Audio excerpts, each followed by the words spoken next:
사랑하는 성도들, 우리가 이 생의 여정을 살아가면서나 아니면 신앙생활을 함에 있어서 늘 언제나 기쁘고 늘 언제나 마음이 들뜨고 행복하고 즐겁고 뭔가 삶이 풍요롭게 느껴지는 것들이 나날이 계속되면 얼마나 좋겠습니까? 그런데 그렇지 않을 때가 종종 있다는 거예요. 예배를 드리는데 사모하는 마음이 생기지 않을 수가 있습니다. 기도를 드리는데 간절함이 이렇게 마음속에서 올라오지 않을 때가 있어요. 말씀을 또 통독하거나 말씀을 듣거나 또 예배 강단에서 쏟아지는 말씀을 들을 때 왠지 모르게 가슴에 와닿지 않을 수가 있습니다. 나하고는 좀 거리가 먼 이야기처럼 느껴질 수가 있다는 거예요. 찬양을 같이 부르고 또 찬양을 인도하는 이 헌신자들의 아름다운 목소리를 들어도 그저 그렇게 내 마음속에 감사와 기쁨이 이렇게 느껴지지 않을 때가 있다는 거예요. 하나님을 계시다라고 하는 것을 부인하는 것은 아닌데, 믿지 않는다는 것은 아닌데, 이제 하나님이 이렇게 우리의 내면 세계 가운데 내밀하게 와닿지 않을 수가 있다는 겁니다. 하나님의 살아계심에 대한 존재성이 내 가슴 속에 꽉 들어차야 하나님을 찬양하거나 경배하거나 하나님께 고백하거나라고 했을 때 뭔가 성령의 터치 속에서 우리 하나님과 교감이 이루어지는데 그렇지 않을 때가 종종 있다는 거예요. 예배를 드리는데도 영혼 없이 습관적으로 예배 생활하는 것 같은 그런 느낌이 들 때가 있다는 겁니다. 이럴 때를 우리는 영적인 무기력 상태다. 조금 다른 표현으로다가 영적인 침체다라고 그렇게 얘기할 수가 있습니다. 영적인 무기력감, 영적인 침체라고 하는 것은요, 믿음이 없는 사람들에게 주어지는 것이 아닙니다. 믿음이 없는 사람들은 영적 침체라고 얘기할 수가 없는 거죠. 영적 무기력감이라고 얘기할 수가 없는 거죠. 믿음이 늘 언제나 우리 하나님께 신실했고 열심을 다했고 또 뭔가 열정이 있었고 또 감격이 있었고 감동이 있었고 하나님의 은혜가 늘 언제나 잔잔하게 흘렀던 그런 믿음이 충만했던 사람들에게 다가온다는 거예요. 그런데 믿음의 대가들에게도 이러한 영적인 무기력감, 영적인 슬럼프, 침체가 올 수 있다는 겁니다. 우리가 익히 잘 알고 있는 엘리야라고 하는 선지자도 그렇잖아요. 그죠?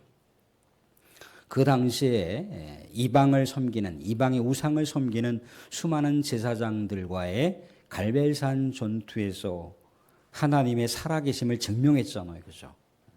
우상신이 아무것도 아니라고 하는 것을 여실히 드러냈습니다. 그럼에도 불구하고 이스라엘 백성들이 여전히 하나님께로 다가오지 않는 거예요. 오히려 이스라엘 백성들의 그 심령을 붙들고 있는 이세벨이라고 하는 이 간악한 여왕이 이 엘리야 선지자를 죽인다라고 얘기를 하니까 엘리야 선지자가 그대로 꼬꾸라져서 어떻게 합니까? 광야로 내어 달리는 거예요. 로뎀나무 아래에서 죽기를 청하였잖아요.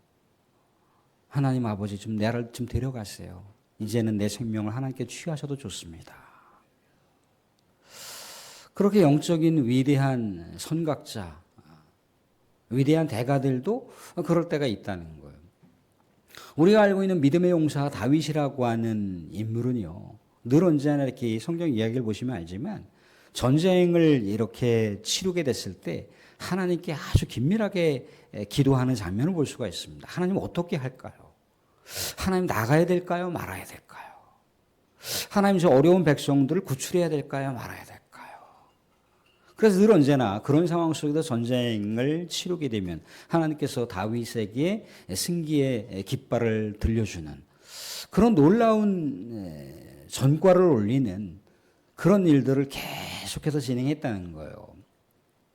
그런데요, 이렇게 믿음의 용사이자 기도의 용사이자 전쟁 승리의 위대한 이 용사였던 다윗도 마음속에 여러 가지 삶의 부대낌이 있고 어려운 어떤 상황들을 마주하게 됐을 때 뭐라고 얘기합니까? 시편에서 그렇게 고백을 하잖아요. 내 영혼아 내 영혼아 어찌하여 이렇게 낭망하는가. 내 영혼아 내 영혼아 어찌하여 이렇게 낭망하는가 라고 하면서 자신의 우울한 마음을 우리 하나님께 그렇게 토설하는 그런 장면을 우리가 볼 수가 있다는 겁니다. 사랑하는 성도들, 그렇습니다. 우리는 이렇게 위대한 믿음의 대가들 뿐만 아니라 믿음의 사람들이라고 하면, 하나님께 나아가는 믿음의 성도라면 누구나 다 같이 이렇게 신앙의 무력감, 삶의 무력감을 느낄 때가 있다는 거예요. 그게 뭔가 문제가 있는 게 아니죠. 그게 뭔가 잘못이 있는 게 아닙니다. 그렇지만 그런 상황 속에서 여전히 우리를 사랑으로 바라보시고 있고, 여전히 우리에게 가장 복된 길로 안내하시는 하나님을 바라볼 수 있는가, 그게 중요한 거죠. 오늘 이사야 40장 말씀도 그렇습니다. 이스라엘 백성들은 이 당시에 포로민으로 살아갔어요. 고국을 잃어버렸습니다. 만국의 한을 품고 이역만리 떨어져 있는 타 나라에서 살아가고 있는데 어떻게 살아가야 될지 모르겠는 거예요.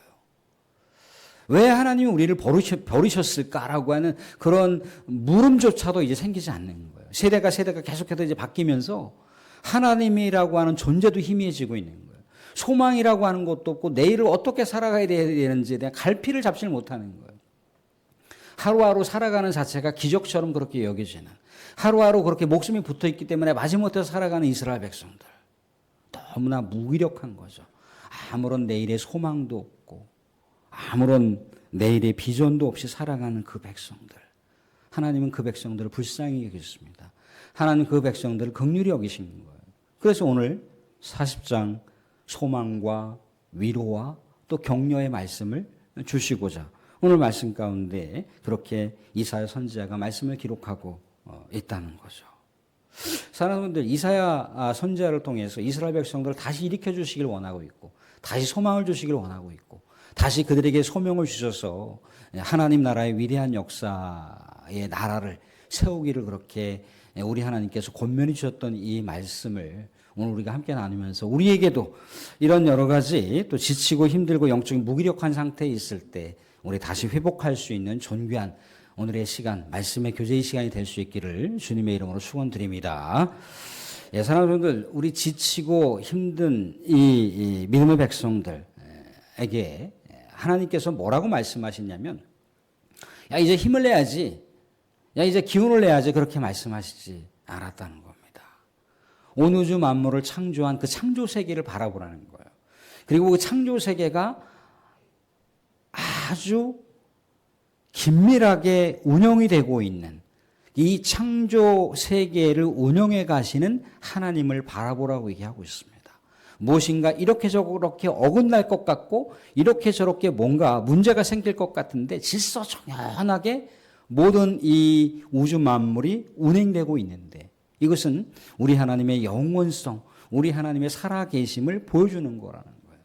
그래서 이스라엘 백성들에게 뭐라고 얘기합니까? 26절 보시면, 너희는 눈을 높이 들어 누가 이 모든 것을 창조하였나 보라, 그렇게 하고 있어요. 우리가 살아가면서 이 세상 가운데 힘들고 지치고 낙심하고 낭망하게 되면요, 우리의 시선이 자꾸만 좁아져요. 우리의 시야가 자꾸만 한정이 됩니다. 그래서 주변의 세계로다 자꾸 시선을 넓혀야 되는데 주변의 세계로다 시선을 넓히지 못하는 거예요. 자꾸 내 안에 갇혀요. 내 안에 갇혀. 내 안에 갇히다 보면 어떻습니까? 옆에 있는 사람들 어떻게 살아가는지에 대해서 관심을 쓸 여력이 없어요. 내 주변에 있는 사람들이 어떤 환경 가운데 살고 있는지에 대해서 관심을 둘 여력이 없다 말이죠. 영적인 시야가 제한이 됩니다. 신앙의 삶의 활력을 잃어버리게 되면 어떻습니까? 내 신앙 지키기도 버거운 거예요. 그런데 내가 옆에 있는 우리 이웃의 삶을 내가 어떻게 파악하라고? 내가 내 사랑하는 가족들의 어떤 삶에 살아가는 짐조차도 때로는 한 가족의 일원으로서 그 짐이 무겁게 느껴질 때가 있다는 거예요. 때로는 너무나 귀찮게 느껴질 때가 있다는 거예요. 때로는 짜증이 날 때가 있다는 거예요. 때로는 그것 때문에 화가 날 때도 있다는 거예요. 이래서는 안 되는데 라고 하는 것을 알지만 내가 너무나 지쳐있기 때문에, 내가 너무나 고단하기 때문에 그러한 영적인 시야를 넓히지 못할 때가 있다는 거예요. 그래서 하나님께서는 눈을 들으라는 거예요. 시야를 넓히라는 거예요. 땅에 제한되어 있는 그 시선을 이제는 하나님을 향해서 들라 얘기하고 있습니다. 하나님께서 세상을 움직여가는, 하나님께서 피조세계를 운영해가는 그것을 바라보면서 아, 하나님은 살아계신 하나님이다지라고 하는 것을 느끼라는 거예요. 우리가 알고 있는 종교개혁자 루터라고 하는 사람이 너무나 힘들고 지쳐갖고 우울증에 걸려있을 그런 상황 가운데 있을 때 그의 아내가 뭐라고 얘기합니까? 당신 하나님이 죽었어요? 당신 예수님이 부활하지 못했어요? 왜 그러십니까? 하나님은 살아계신 하나님이라고 설교로 해서 말씀하시고 많은 사람들과 또 학생들에게 가르칠 때 하나님은 살아계시다라고 얘기하고 우리 주님은 부활하셨는데 여러분들 힘내시라고 그렇게 얘기해놓고 왜 당신은 정작 살아계신 하나님을 바라보지 못합니까? 부활하신 예수님을 바라보지 못하십니까?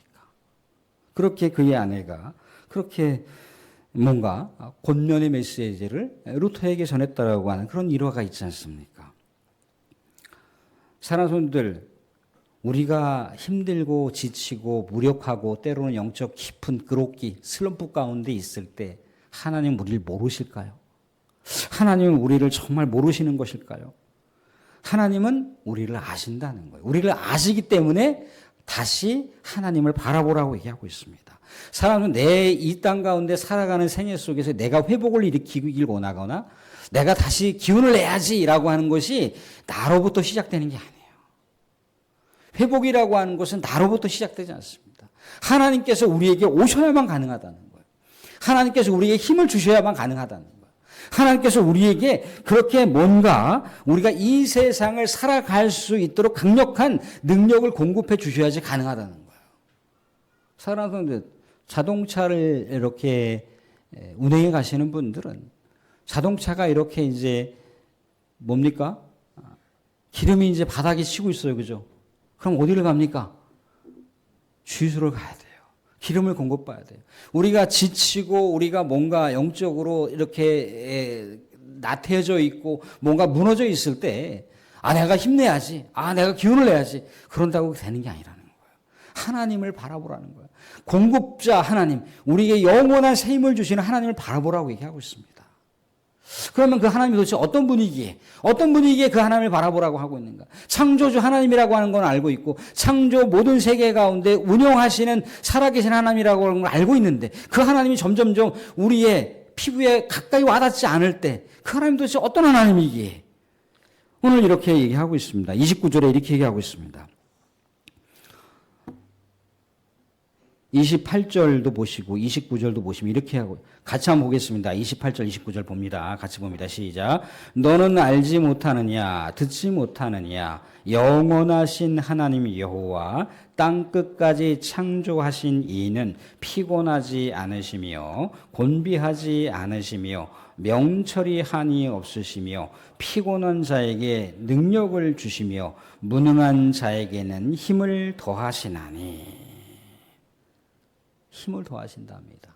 우리 하나님은 피곤한 분이 아니시라는 거예요. 우리 하나님은 곤비한 분이 아니시라는 거예요. 우리 하나님은 명철이 한이 없으신 분, 전지하신 분이시라는 거예요. 그래서 우리가 무엇을 낭망해하고 있고 무엇을 실망해하고 있고 무엇 때문에 안타까워하고 있고 무엇 때문에 고민하고 있고 무엇 때문에 근심하고 계시는지를 다 알고 계시다는 거예요. 그래서 우리가 피곤하지만 우리가 곤비하지만 우리에게 영원한 능력을 공급해 줄 수 있고 영원한 힘을 제공해 줄 수 있는 분이 하나님이라고 하는 것을 분명하게 명시하고 있습니다. 사랑하는 분들, 예배당에 와서 예배를 드리는데 마냥 무한한 우리 하나님의 영적인 힘을 느끼시나요? 그렇지 않다는 거예요. 예배당에 왔는데 뭔가 무료하고 그냥 마음속에 저 깊숙한 곳에 응어리진 것은 그대로 안고 있는 채로 예배 드릴 수도 있습니다. 왜 이렇게 답답하지? 근심 걱정이 해소된 게 아니에요. 근심 걱정을 양 어깨에다 딱 짊어지고 이 가슴팍에다 딱 그냥 안고 있는 채로다가 예배당에 올 수도 있어요. 뭐 이런 어떤 삶의 소소한 사연들을, 이 삶의 깊은 사연들을 누구에게 얘기할 수가 있겠습니까? 그죠? 그냥 끙끙 앓고 예배를 드리는데 이 근심 걱정 가운데 뭔가 해소되지 않으면 뭔가 하나님께서 공급해 주시는 진정한 참된 평안과 자유를 느끼지 못하면 예배당에서 예배를 드리고 나간다 할지라도 해소가 되지가 않는 거예요. 그런데요, 이렇게 상한 마음, 이렇게 무거운 삶의 마음을 짊어진 채 예배당에 왔다 할지라도 하나님 뭐라고 얘기하고 있습니까? 하나님을 바라보라는 거예요. 하나님은 외면하는 분이 아니시라는, 우리를 다 알고 계시는 분이라는 거예요. 이렇게 찢겨지고 이렇게 저렇게 고단한 마음을 가지고 예배당에 왔다 할지라도, 근심 걱정을 가지고 왔다 할지라도 하나님을 바라보는 거예요. 하나님은 밀어내는 분이 아니라는 거예요. 하나님은 품으시는 분이시고 오히려 사랑하는 자녀에게 힘을 더하시는 분이라고 얘기를 하고 있습니다. 그래서 하나님 앞에 정직하게 고백하는 것이 잘못된 게 아닌 거예요. 하나님께 정직하게 우리의 삶을 토설하는 것은요, 부끄러운 게 아닌 거예요. 하나님, 나 너무나 지쳐 있어요. 하나님, 너무나 지금 힘들어요. 하나님께서 다시 일으켜 주시지 않으면 무너질 것만 같습니다. 라고 우리 하나님께 나아가는 거. 이게 진짜 믿음의 기도예요. 믿음의 기도. 믿음의 기도는 뭔가 영적인 충만함이 있어. 뭔가 영적인 사기가 충만해서 하나님께 올려지는 것도 믿음의 기도일 수 있지만, 우리의 있는 그대로의 모습을 낱낱이 우리 하나님께 고백하는 것. 이것도 진정한 기도예요. 진정한 믿음의 기도예요. 다윗이 뭔가 성령 충만하게 뭔가 승승장구할 때 하나님께 기도했지만, 다윗은요, 자신이 하나님께 잘못했다 할지라도, 자신이 정말 밧세바를, 남의 아내를 그렇게 범한 사건 가운데서 어린아이처럼 엉엉 우는 것도, 그것도 진정한 믿음의 기도라는 거예요. 하나님 잘못했어요. 하나님 잘못했어요. 저에게도 그런 연약함이 있었네요. 제가 그 하나님을 외면한 채 그 죄를 저질렀을 때 우리 하나님의 기쁨이 되지 못하고 사탄의 기쁨이 되었던 이 억울함을 어떻게 하면 좋습니까? 라고 그렇게 하나님께 엉엉 기도했을 때, 그것도 믿음의 기도라는 거예요. 30절 뭐라고 얘기합니까? 소년이라도 피곤하며 곤비하며 장정이라도 넘어진대요. 소년과 장정은 같이 대꾸를 이룬 대목이에요. 그렇게 세상 가운데 육신적으로 능력이 충만하고 힘이 충만한 그 사람들조차도 건강한 장년이라도 넘어지고 쓰러지고 곤비하고 그렇게 열정이 식을 때가 있다는 거예요. 무력해질 때가 있다는 거죠. 그게 문제가 되는 게 아닌 거예요. 사랑하는 성도들, 공급해 주시는, 우리에게 힘을 공급해 주시는 하나님을 바라보지 못하는 게 문제라는 겁니다. 우리가 하나님께 공급받지 못한, 우리 하나님께로부터 힘을 공급받지 못하면 우리의 삶은 계속해서 무력해질 수밖에 없습니다. 차량이 주유를 하지 않으면 언제 어떻게 앵꼬가 나서 멈출지 몰라요. 그 불안한 요소를 갖고 있는 것. 늘 언제나 그렇게 우리가 주유소에 들러나락거리듯이 우리 하나님으로부터 계속해서 영적인 에너지를 계속해서 공급받지 않으면 안 되는 거예요. 그래서 우리는 하나님께 나아가야 된다는 겁니다. 사랑하는, 하나님께 나아가는 자들은 어떻게 나아갈 수가 있겠습니까? 오늘 말씀 가운데 31절을 같이 한번 읽어보겠습니다. 31절 같이 봅니다. 시작. 오직 여호와를 앙망하는 자는 새 힘을 얻으리니 독수리가 날개 치며 올라감 같을 것이요, 다른 박질하여도 곤비하지 아니하겠고 걸어가도 피곤하지 아니하리로다. 오직 여호와를 앙망하는 자. 앙망하는 것은 말 그대로 하나님을 바라보는 거예요. 하나님을 기다리는 거예요. 막 조급하게 왜 이거 들어주지 않습니까? 왜 이거 해결되지 않습니까? 그게 아니라, 하나님은 분명히 좋은 것을 갖고 계셔. 하나님은 정말 해결의 키를 갖고 계신 분이야.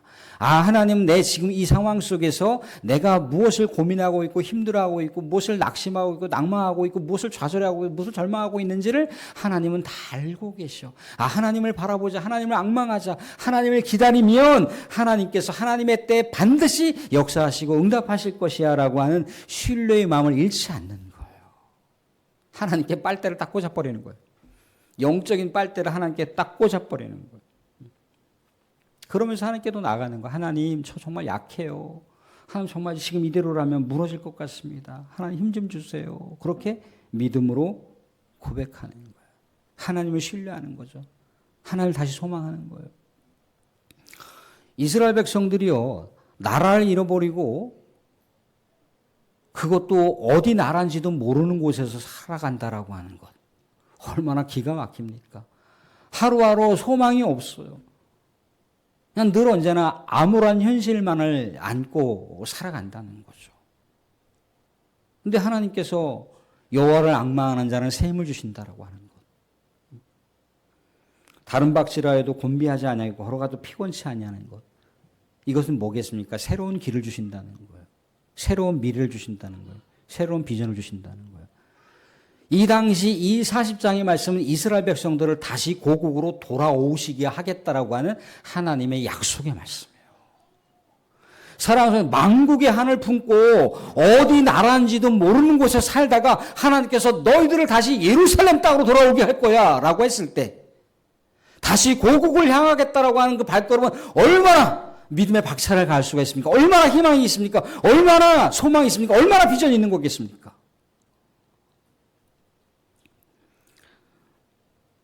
하나님은 기다림 속에서 하나님을 알게 하십니다. 아, 하나님은 이런 분이셨지. 우리가 때로는 삶 속에서 이렇게 저렇게 삶이 무디어지고 삶이 너무나 답답할 때가 있어요. 좀 속된 표현으로 미처 환장하는 그런 경우가 있을 수가 있습니다.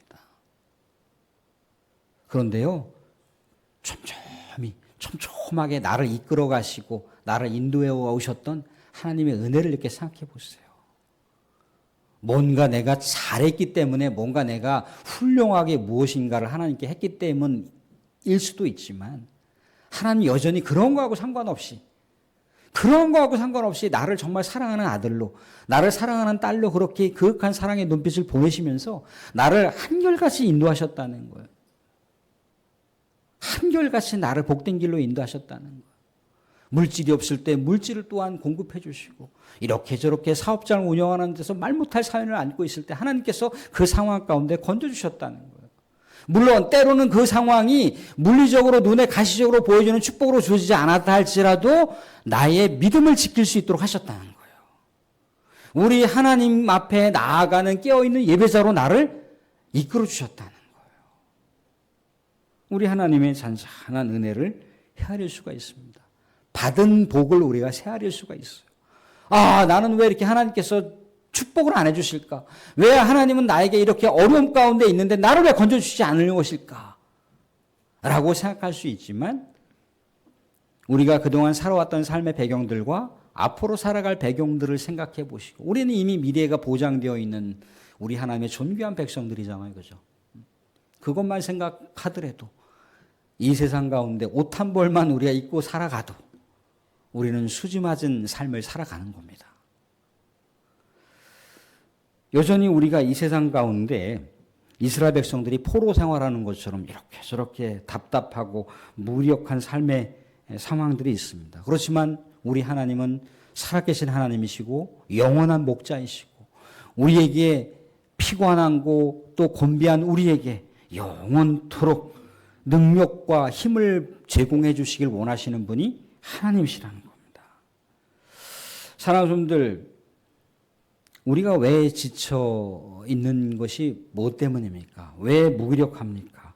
왜 삶의 기운이 복다지지 않는 이유가 무엇일까요? 누구나 다 그런 상황을 마주한다는 거예요. 믿음의 대가들도 그런 상황을 맞이하고 있습니다. 그런 상황 자체가 문제가 되는 게 아니에요. 그 상황 자체가 부끄럽거나 그 상황 자체가 왜 이렇게 하나님께서 나에게 고난을 주실까? 왜 시련을 주실까? 그게 문제가 되는 게 아닙니다. 중요한 것은 그런 삶의 자리, 그런 삶의 정황 속에서도 나에게 영원한 힘을 주시고자 하시는 그 하나님을 내가 앙망하고 있는가? 그 하나님을 바라보고 있는가? 그 하나님을 신뢰하고 있는가를 그렇게 우리 하나님께서 말씀하시고 있습니다. 사랑하는 우리는 우리 하나님의 나라를 이미 선물로 받은 이 세상 가운데 거룩한 제사장의 삶을 살아갑니다. 우리가 기도하면 세상은 달라질 수가 있다는 거예요. 우리가 기도하면 하늘문이 열려질 수가 있다는 거예요. 우리가 기도하면 악이 무너질 수가 있다는 거예요. 그 소명, 우리가 성도로서 이 세상 가운데 우리 하나님을 높이면서 살아가게 되면 우리 하나님의 백성들을 이 세상 가운데 꼬리로 살아가게 하지 않는다는 거예요. 우리 하나님께서 무기력한 백성으로 살아가게 하지 않는다는 거예요. 우리 하나님께서 하나님의 백성들을 마음껏 들어서 사용하셔서 세상 가운데 위대한 획을 그을 수 있는 역사의 주인공으로 사용하신다는 거예요. 중요한 건 이 무기력 속에서도 이 답답함 속에서도 이 근심 걱정 속에서도 하나님을 앙망하는가? 하나님을 앙망하는 자에게는 새 힘을 주신다고 얘기하지 않습니까? 사랑하는 이 세상 가운데 우리는 하나님의 나라의 백성으로 살아갑니다. 이 세상 가운데 덤으로 살아가는 백성의 삶을 살아가는 거예요. 지치고 힘들고 무기력하지만 다시 하나님을 바라보시죠. 하나님께 새 힘을 주신다고 얘기하고 있습니다. 하나님을 앙망하며 나아갈 때 하나님께서 주시는 새 힘을 충만하게 받으셔서 이 세상 가운데 다시 회복의 역사를, 다시 이 세상 가운데 우리 하나님의 위대한 역사의 드라마를 만들어갈 수 있는 존귀한 우리 성도의 삶을 살아가실 수 있기를 주님의 이름으로 축원드립니다. 아멘.